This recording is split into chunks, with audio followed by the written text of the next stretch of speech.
नमस्कार. तर आज मी माझ्या खूप जास्त आवडत्या ठिकाणी चाललेली आहे आणि ते म्हणजे आपल्या रावेतमधलं हे इस्कॉन टेम्पल. खरंच खूप सुंदर आणि खूप छान जागा आहे ही.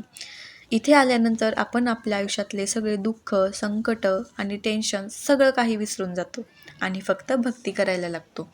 इथे जाण्याआधी आपण असे आपले पाय स्वच्छ धुवायचे आणि मग आतमध्ये गाभाऱ्यामध्ये एंट्री करायची. खरंच खूप शांत आणि रिलॅक्स फील होतं इथे. आतमध्ये गाभाऱ्यामध्ये गेल्यानंतर सुद्धा तुम्हाला खूप सुंदर असा देखावा बघायला भेटेल.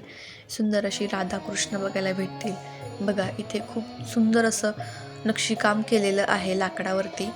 खूप लोकं, खूप पर्यटक इथे येत असतात हे मंदिर बघण्यासाठी. खूप सुंदर असा देखावा आहे.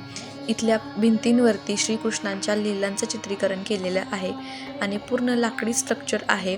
खूप सुंदर असं नक्षीकाम केलेलं आहे. आतमध्ये आल्यानंतर खरंच खूप प्रसन्न आणि काम फील होतं.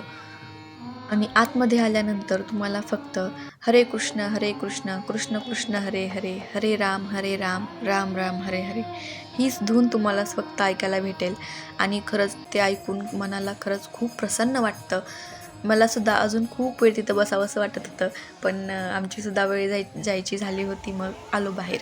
बाहेर आल्यानंतर हे असं सुंदर असं शेषनागावरती बसलेले विष्णू आणि लक्ष्मी तुम्हाला बघायला भेटतील.